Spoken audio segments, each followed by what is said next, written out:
Halo semua sobat Board Office Mania, bagaimana kabarnya? Saya harap semuanya baik-baik saja meskipun dalam masa pandemi COVID-19 saat ini. Oke, kali ini Mimin akan mencoba mengulas alur cerita sebuah film box office berjudul Greenland. Greenland adalah sebuah film yang menceritakan perjuangan manusia untuk selamat dari bencana komet besar yang menghantam bumi. Film ini dibintangi oleh Gerard Butler sebagai John Garrity, Morena Baccarin sebagai Alison Garrity, dan Scott Glenn sebagai Nathan. Tentunya film ini disutradarai oleh Rich Roman Wouk, yaitu sosok di balik suksesnya film Angel Has Fallen tahun 2019. Dengan diproduksi oleh STX Films dan Thunder Road Films, film ini tayang di tahun 2020. Namun secara rilis di Indonesia tayang pada tanggal 12 Maret 2021. Sebelum Mimin melanjutkan, silakan Sobat Box Office Mania menekan tombol lonceng dan tombol subscribe untuk mendapatkan ulasan cerita dari channel ini. Ya, langsung saja. Berawal dari scene di Atlanta, Amerika Serikat, yaitu John melihat foto istri dan putranya di HP miliknya ketika sedang bekerja sebagai arsitek bangunan. Tampak John merindukan putranya Nathan. Kemudian dia menitipkan pekerjaannya kepada rekan kerjanya agar bisa segera pulang ke rumah. Kemudian John pulang mengendarai mobilnya sambil mendengar siaran berita di mobil bahwa sebuah komet akan berjatuhan yang diberi nama Clark, komet antar bintang. Akhirnya John tiba di rumahnya yang mewah. Hendak membuka pintu rumah dan terlihat seorang wanita sedang melakukan treadmill. Wanita itu bernama Alison. Percakapan mereka terasa canggung karena sebenarnya hubungan suami istri ini sedang renggang. Namun, Alison masih tetap istri dari John. Kemudian putranya Nathan datang melihat John dan memeluknya. John dan Nathan pun saling mengobrol tentang sekolah Nathan. Nathan bercerita bahwa gurunya Mr. Williams bilang bahwa meteor Clark seperti bola salju besar dari gas. Mereka pun sambil bercanda. Kemudian John melihat perut putranya dengan pengobatan hormon insulinnya. Ya, putranya mengidap diabetes. Kemudian ayahnya berjanji dan mengatakan bahwa John akan selalu menjadi ayah bagi Nathan. Kemudian beralih ke scene, Alison mendengar berita di TV bahwa ilmuwan menemukan komet Clark bukan seperti komet atau asteroid pada umumnya yang jatuhnya melambat. Malam pun tiba, John ke rumah dan melihat istrinya tidur di kamar tamu. Keesokan paginya, saat Nathan bermain teropong kecil dan John melihat berita bahwa para ilmuwan berpendapat komet Clark akan terbakar saat melintasi atmosfer bumi dan tidak menghantam daratan bumi. Kemudian John bertukar sapa dengan tetangganya. Lalu Alison datang dan meminta tolong John untuk membeli bir dan anggur karena akan ada tetangga berkumpul di rumahnya, dan juga membeli roti hotdog dan mustard. Dari scene ini, Mimin berpendapat bahwa sebenarnya masih ada rasa sayang antara John dan Alison. Kemudian John ke supermarket dengan membawa Nathan. John kaget melihat ke langit. Banyak pesawat militer yang terbang menuju satu arah. Mereka juga melihat komet Clark yang tampak dari kejauhan. Di supermarket, saat sedang mengambil pesanan, John menerima pesan tertulis masuk ke ponselnya. Dari Departemen Keamanan Dalam Negeri Amerika Serikat, guys. Ini adalah peringatan presiden dan bukan sekedar tes. John Alan Garrity, kau terpilih untuk relokasi penampungan darurat bersama Alison Ross Garrity, Nathan Beckett Garrity. Kemudian John dan putranya bergegas pulang ke rumah. Di jalan, John semakin curiga akan banyaknya mobil-mobil militer di jalan. Ketika sampai di rumah, John bertemu para tetangganya yang sedang berkumpul di rumahnya. Mereka bersama-sama melihat berita di TV dan dikatakan akan ada pecahan komet Clark menghantam bumi, namun di samudra. Kemudian John menghampiri Alison yang berada di dapur dan menanyakan, apakah kamu menerima pesan dari presiden? Alison sempat mengira bahwa pesan itu adalah sebuah tes. Namun John meyakinkannya bahwa itu adalah bukan tes dan mereka memilih keluarga John untuk ditampung. John meyakini bahwa komet itu akan melakukan suatu hal yang aneh. Istrinya bilang bahwa berita yang mengatakan bahwa komet itu akan jatuh di Samudra Bermuda. Kemudian John mengatakan, mengapa separuh militer Amerika Serikat bergerak dan dengan banyaknya pesawat yang tampak di langit. Berita terus menayangkan bahwa komet akan menghantam Samudra Atlanta dalam hitungan detik. 5, 4, 3, 2, 1. Senyap. Apakah yang terjadi? Untuk sejenak tidak ada dampak getaran. Ia melihat banyaknya burung berterbangan. Peng! Ternyata dentuman komet tersebut membuat gelombang kejut yang mengerikan sampai ke halaman rumah John. Semua tetangga kaget dan panik. Ternyata hantaman komet bukan di samudra, malah menghantam Florida pusat dan memanjang sampai ke Orlando. Dan diperkirakan pecahan itu sebesar stadion sepak bola dan mengirim gelombang kejut yang terasa sampai 1.500 mil. Mereka melihat tayangan jatuhnya pecahan komet yang membumi hanguskan Florida. Dan akhirnya stasiun TV pun padam. Dari sini Mimin berpendapat kalau sebelumnya pemerintah sengaja memberikan berita komet tidak akan jatuh ke bumi agar warga sipil tidak panik. Ternyata malah menghantam Florida dan akan ada susulan pecahan komet lainnya. Kemudian John menerima pesan masuk lagi dari peringatan presiden di ponselnya. Kemudian tetangga John bertanya, "Kenapa ponselmu masuk sedangkan ponsel kami tidak?" Kemudian muncul di layar TV John. Tertera pesan masuk bahwa John Allen Garrity, kau terpilih untuk relokasi penampungan darat bersama Alison Ross Garrity, Nathan Beckett Garrity. Orang lain tak boleh ikut bersamamu dan tak ada pengecualian. Bawa satu tas pribadi ke pangkalan Angkatan Udara Robins, Warner Robins, Georgia, jam 9.45 malam waktu standar timur. Bar kodemu untuk identifikasi telah dikirim padamu. Tolong konfirmasi begitu kau menerimanya dengan sekali menyentuhnya. Dikatakan bahwa izin penerbangan jam 21.45. Semuanya pun menjadi panik dan kembali ke rumah masing-masing untuk bergegas menyelamatkan diri. John dan istri kemudian mempersiapkan pakaian yang akan dibawa. "Mana suplai insulinnya?" kata John kepada Ellison. "Apakah cukup untuk sebulan?" Semakin panik, Ellison melihat wilayah yang terkena hantaman komet di layar TV. Habis terbakar guys, sungguh tingkat kehancuran yang tak terbayangkan. Lalu John dan keluarga menaiki mobil dan di tengah jalan, Ed, tetangganya mengatakan bahwa pecahan komet ini akan berdatangan lagi dan bisa berakibat fatal untuk bumi. Dengan rasa kebingungan, John melanjutkan perjalanan dan datang lagi tetangganya, Dad, berteriak menghentikan mereka. "Tolong, bawalah Ellie, please." John tidak tahu harus berbuat apa, namun John mengatakan tidak bisa membawanya. Sebenarnya niat John baik untuk tidak mengangkut anak tetangganya Ellie, karena ketika berada di pangkalan militer, petugas akan menolaknya dan akan meninggalkannya sendirian. Melanjuti perjalanan mereka ke pangkalan, ternyata banyak sekali halangan guys. Ya, simak kembali, tempat perlindungan darurat rahasia. Di saluran berita mobil John diungkap bahwa sepertinya pemerintah menyembunyikan informasi untuk menahan histerial massa. John bingung, kenapa dia dan keluarganya bisa terpilih. Di manakah tempat perlindungan darurat rahasia itu? Pada malam harinya, John melihat jalan tol sudah macet dipadati mobil. Akhirnya John nekat jalan mundur mobilnya untuk beralih ke jalan lain. Karena rasanya tidak mungkin guys mengikuti jalan macet seperti itu. Di berita kembali dikatakan bahwa pecahan komet Clark ribuan akan menghantam wilayah berbeda di seluruh dunia. Yang dikhawatirkan badan antariksa bahwa akan ada pecahan yang cukup besar untuk mengakibatkan peristiwa kepunahan yang akan diperkirakan sekitar 40 jam lagi. Ngeri ya sobat box office. Kemudian John dan keluarga tiba di pangkalan militer. John keluar dari mobilnya untuk bergegas. Nathan mengatakan bukannya ayah benci pesawat. John mengatakan kembali, "Terkadang kau harus menerimanya dan mendorongnya, meskipun kau sangat ketakutan." Kemudian beralih ke scene di mana para tentara hanya mempersilahkan masuk kepada orang-orang yang terpilih dengan menunjukkan kode bar. "Jika kalian tidak terpilih, maka jangan mendekati gerbang." Begitulah peringatan yang diberikan. Sejenak lampu listrik padam dan hidup lagi. Akhirnya John dan keluarga dapat memasuki pangkalan militer dengan menunjukkan kode bar.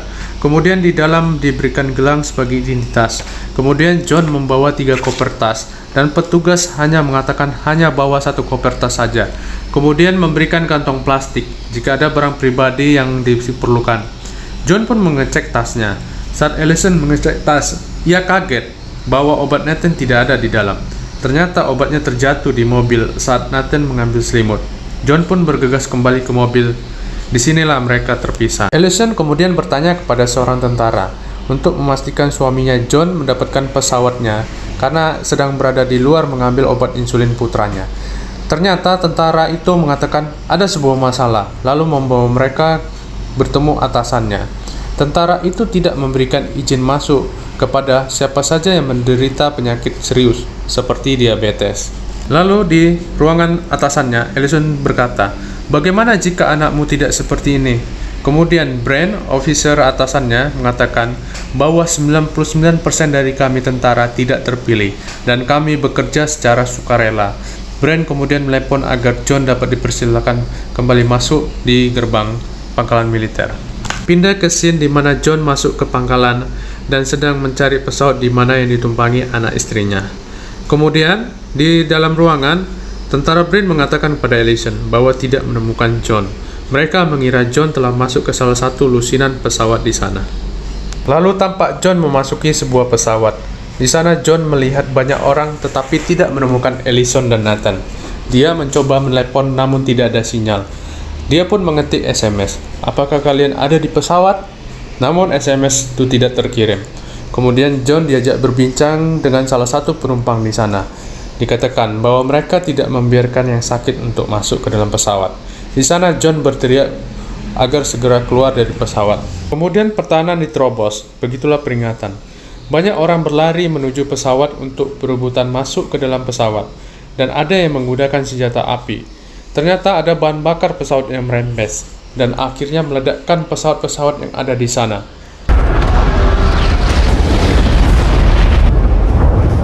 Beruntung John sudah keluar dari pesawat.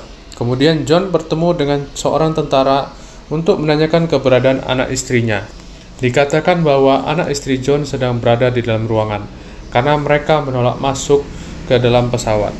Kembali ke scene di mana Ellison dan Nathan keluar pangkalan militer dan kembali ke tempat mobilnya. Nathan yang mengidap diabetes mulai melemah karena kantong insulinnya telah kosong. Ellison ingin mencari apotik dan mengirimkan SMS ke John bahwa mereka akan ke rumah kakek. "Tolong temui kami di rumah kakek."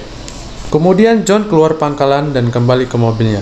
Di mobil, John menemukan secari kertas yang ditulis Ellison bahwa mereka akan ke rumah kakeknya. "Tolong temui di sana." John pun merasa sedikit lega. Ia mencoba menelepon Ellison dan masih tidak terdapat sinyal. Lalu akhirnya Ellison menemukan apotik yang sudah porak-poranda. Di sana ia berniat mengambil yang ia perlukan sebanyak mungkin untuk Nathan. Dia memeriksa kadar gula anaknya yang telah mencapai 300 dan mengambil obatnya.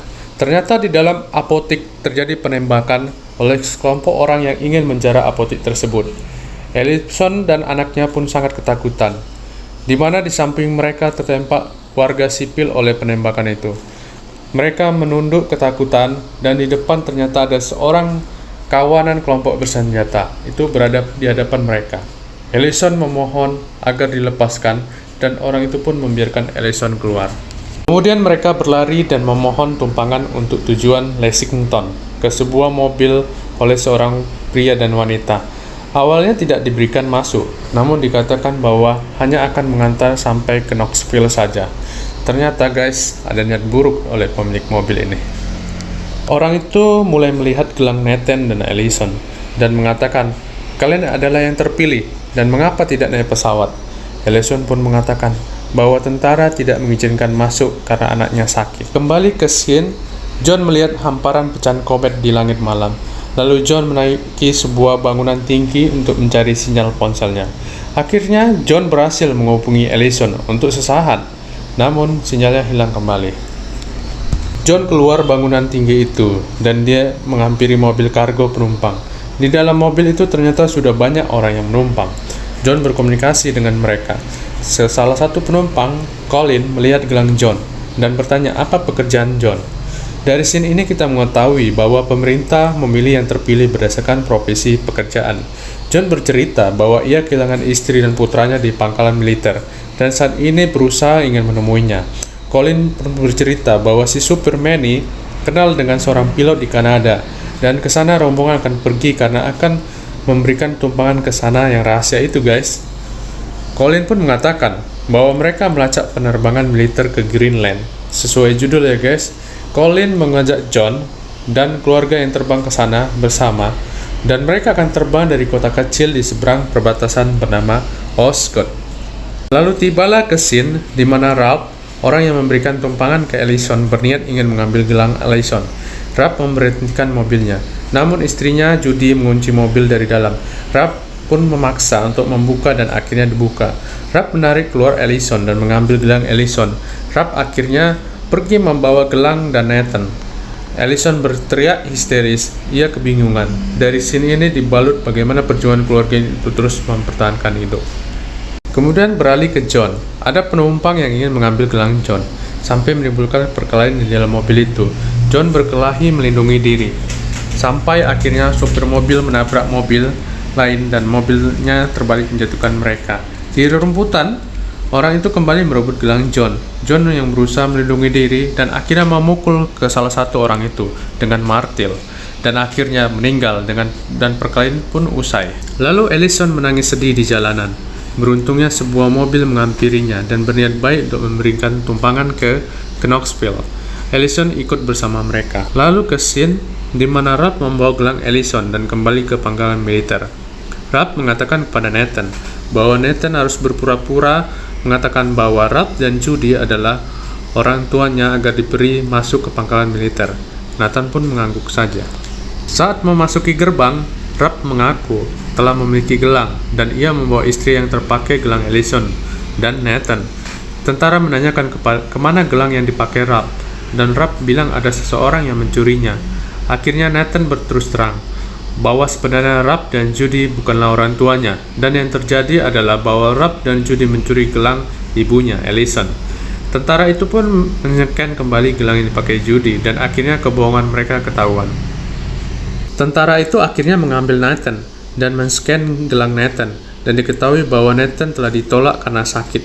Akhirnya tentara itu membawa Nathan masuk untuk diberikan perlindungan. Selama di perjalanan, Ellison termenung memikirkan Nathan. Ellison yang melewati pangkalan militer akhirnya meminta mobil untuk berhenti dan berlari, lalu bertanya kepada tentara, apakah Nathan ada di sana? Karena Ellison mengira orang yang merebut gelangnya pasti berusaha kembali ke pangkalan militer. Seseorang mengatakan bahwa benar Nathan berada di pangkalan ini. Kemudian tentara itu memandu Ellison untuk mencari Nathan di kamp penampungan di pangkalan itu. Syukurlah, akhirnya Ellison bertemu Nathan. Nathan sedang ditangani oleh seorang dokter wanita dan telah memberikan suntikan insulin baru. Lalu Ellison mengatakan akan pergi bersama putranya ke rumah kakeknya di Lexington. Dan dokter itu membantu mereka dengan mengantarkan mereka ke bis militer ke arah Lexington. Dokter itu juga memberikan cadangan insulin dan strip uji untuk seminggu. Kembali ke scene di pagi hari setelah malam hari, John memasuki rumah orang. Di sana ia minum air kemudian melihat siaran berita di TV. Hantaman tersisa hanya 23 jam lagi. Di rumah itu, John kemudian menulis pesan, "Namaku John Garrity. Kubawa mobilmu, dan jika aku selamat kujanjikan mengembalikannya." John pun pergi dengan membawa mobil itu ke Lexington. Ketika sampai di rumah Dale, ayah Ellison, kakeknya si Nathan, John langsung bertemu Dale yang sedang bermain kartu dengan teman-temannya.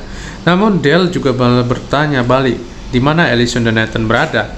John mengatakan bahwa John menginginkan Ellison dan Nathan juga selamat, dan juga supaya kakeknya Nathan itu bisa bekerja sama. Lalu Ellison tiba di Lexington. Tampak ia kesulitan menghubungi John. Dia menggunakan telepon umum dan menelepon Dale ayahnya bahwa mereka berada di ujung jalan. Akhirnya mereka sekeluarga bertemu. John memeluk Ellison dan Nathan. Tampak hubungan keduanya mulai membaik. Akhirnya mereka pun kembali ke rumah. Lalu Ellison menyalakan TV untuk melihat berita. Diperkirakan besok jam 8.47 pagi, pecahan terbesar Clark diperkirakan mendarat di suatu tempat antara Afrika Utara atau Eropa. Badan antariksa yang melacak pecahan itu memprediksi bahwa peristiwa kepunahan yang menyebar ke seluruh dunia membuat terbatasnya orang terpilih atas kemampuan mereka menjadikan kesempatan terbesar untuk bertahan hidup. Dan ditemukan adanya rekaman rahasia di hari itu juga yang menunjukkan kecanggihan 5 bunker dekat pangkalan udara Thule di Greenland yang dibangun selama Perang Dingin jika terjadi ledakan nuklir. Bunkernya punya daya mandiri dengan tangki bawah tanah, pertanian benih hidroponik, perlengkapan medis, dan generator oksigen. Kemudian John mengatakan ada seseorang yang kenal pilot di Kanada yang terbang ke Greenland mengangkut orang-orang yang bukan militer dengan jarak 12 jam dari Osgard. Kata John dari rumahnya akan sampai 9 jam lagi dan akan terbang sekitar 6-8 jam lagi. Ya, John berjanji akan membawa Ellison dan Nathan ke bunker itu. Dan kembali ke scene di mana John menghampiri Dale di gudang rumahnya. John mengatakan bahwa ia harus ikut berkemas karena akan kehabisan waktu. Namun Dale mengatakan bahwa harus ada yang tinggal. Di sini Dale ayahnya sudah pasrah akan mati di rumah tempat tinggalnya yang diberi nama Beck. Karena Dale sepenuh hati tidak akan meninggalkan kenangan bersama Mary, istrinya yang telah lama meninggal di rumah itu. Di sini John diberi nasihat oleh Dale bahwa setiap pernikahan pasti ada cobaan, tetapi bukan berarti bisa meniduri wanita lain.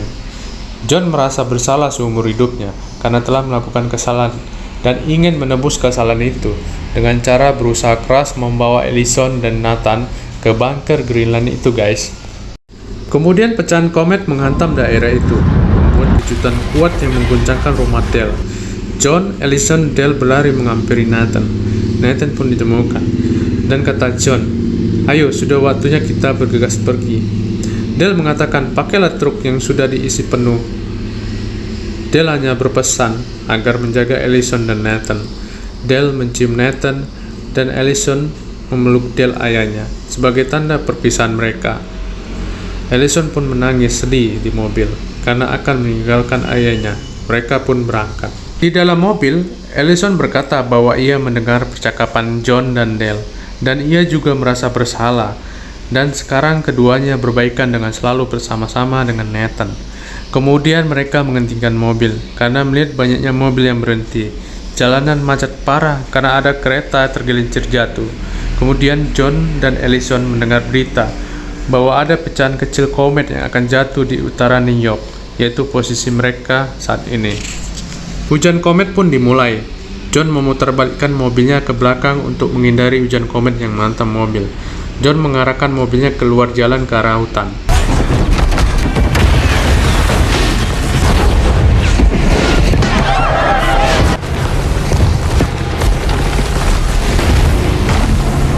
Mobil berhenti. Mereka keluar mobil dan berlindung di bawah jembatan. Kemudian John melihat seseorang terjebak di mobil terbakar, dan John berlari untuk menyelamatkannya. John membantu keluar orang itu, dan tampak tangan kanannya lecet terbakar karena membuka pintu mobil orang itu. John saling bertatapan dengan Ellison. John dan keluarga melanjutkan perjalanan.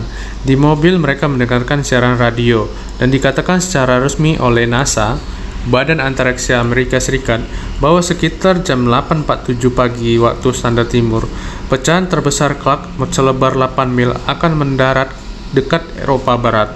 Pecahan ini lebih besar dari asteroid yang membunuh dinosaurus, yang akan menyebabkan peristiwa seismik yang menghasilkan tsunami setinggi 1000 kaki, dan seluruh benua akan terbakar, yang akan membunuh lebih dari 75% dari semua tumbuhan dan hewan di bumi. John memiliki sisa 6 jam, dan masih tetap optimis akan dapat sampai ke bandara, tempat di mana mereka menerbangkan pesawat ke Greenland. John pun tiba. Mereka melihat beberapa pesawat telah terbang. Kemudian John masuk dengan menghantam gerbang bandara. Ia melihat ada satu pesawat di haluan yang akan berangkat, dan berharap bisa menghentikan pesawat itu. Apa yang terjadi, sobat? Pesawat itu berhenti, karena terhalang mobil John yang sudah berada di depan.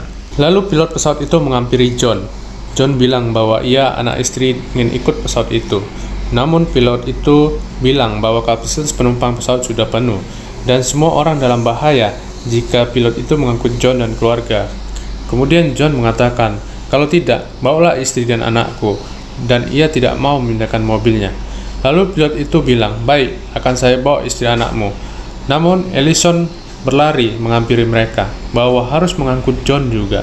Akhirnya, pilot itu mengizinkan John dan keluarga masuk ke pesawat tanpa ada barang. Di dalam pesawat, pilot itu juga memberikan pengganti pembalut, salep luka bakar, dan obat pereda nyeri untuk tangan John. Pesawat pun lepas landas pada malam itu. Di dalam pesawat, John terbayang akan kenangan indahnya bersama Ellison dan Nathan, dan juga Dale. John mengatakan bahwa ia sayang Nathan. Pagi hari pun tiba. Tampak pemandangan alam dari atas pesawat mereka, dan tampak gundukan es Glacier, dan mereka akan tiba Kemudian beberapa pecahan komet jatuh dekat dengan pesawat mereka terbang.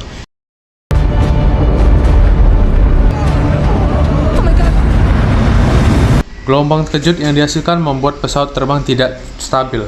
Mesin pesawat sempat mati, namun bisa dinyalakan dengan daya yang tidak cukup.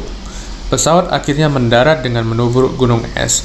Semua penumpang pun selamat, namun kedua pilotnya mati, terkena pecahan tubrukan pesawat itu.